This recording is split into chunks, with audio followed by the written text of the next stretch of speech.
Supreme Leader, the Ayatollah Khamenei, says his country will retaliate if the U.S. or its allies attack first. The warning follows U.S. President Donald Trump's threat to bomb Iran if the Islamic Republic does not agree to a new nuclear deal with the U.S. Ayatollah Ali Khamenei arrives for prayers in Tehran to celebrate the end of the holy month of Ramadan. In his speech, a clear message to the U.S. The enmity from the U.S. and Israel has always been there. They threaten to attack us, which we don't think is very likely. But if they do commit any mischief, they will surely receive a strong reciprocal blow.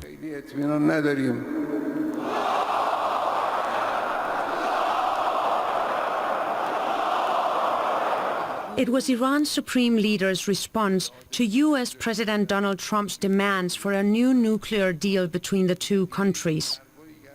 Trump recently repeated his threat that Iran would be bombed if it does not accept his offer for talks.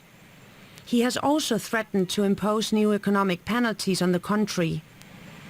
We're going to make a decision on secondary tariffs on Iran based on whether or not they're going to make a deal. If they're going to make a deal, then we're never going to put secondary tariffs. You know, they have a great, long, successful life as a country. But we'll see what happens. Since taking office in January, Trump has reinstated his maximum pressure policy.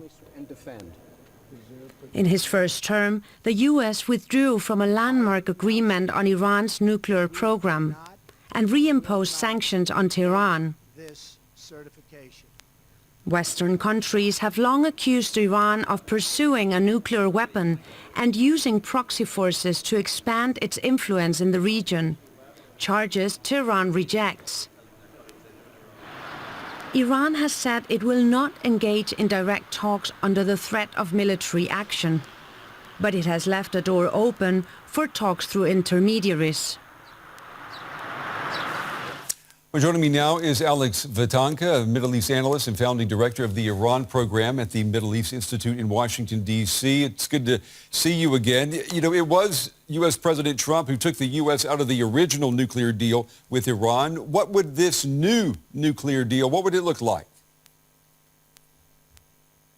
Good to be with you. Look, I mean, I think most people would agree that President Trump does not have a grand strategy when it comes to the Iran issue, the Iranian nuclear file. In fact, I would say he would wish it would go away. But the reality is, in terms of politics here in Washington, D.C., where I'm speaking to you from, you know, he needs to do something on the Iran issue. There are plenty of different factions that want to see some movement on the Iran issue. And some of U.S. allies in the Middle East, particularly Israel and some of the Gulf countries, wanted to see some action. And that forces President Trump to do something. But in terms of your specific question, what would it look like? President Trump has made it very clear. All he's asking for, essentially, and this is something Iran should be able to live with, is that there is no Iranian nuclear weapon.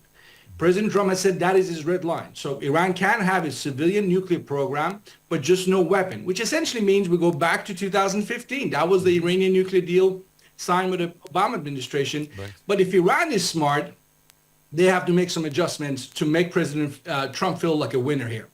Yeah, well, Iran is resisting any negotiations directly with the United States over a new nuclear agreement. Why is that? Look, you've got to understand the political cultural setup in the Islamic Republic. In Tehran, you have, and my sources there tell me this all the time, Supreme Leader Ayatollah Ali Khamenei has been there, the top political figure since 1989. And if there's one issue that he's invested in more than anything else is this sort of, if you will, enmity, opposition to the United States. So for him to make a big U-turn on this is not that easy. And he fears that the style of diplomacy of President Trump and his team might just leave Iran humiliated. And that's why he wants indirect, subtle, behind-the-scene talks so something can be agreed on beforehand. And then if it's seriously going to have a prospect of success, they can tell the world what happened. He wants a deal, no doubt about it. Khamenei wants a deal. He's pretty much said that repeatedly in recent weeks, but he's really scared of being humiliated by Trump. So if we don't negotiate then with cameras in front of us, does that mean there's another way? Is there a way for diplomacy to work to bring about a deal and a new nuclear deal? Some of that is already happening. I mean, the country of Oman has done a lot of shuttle diplomacy in recent weeks and months. There are other candidates out there that are offering their services. Qatar, Saudi Arabia, and most likely the next country or the first country for this President Trump 2.0 to visit. They've offered their services. So there are ways to sort of pursue diplomacy if there's a political will in Washington, Tehran.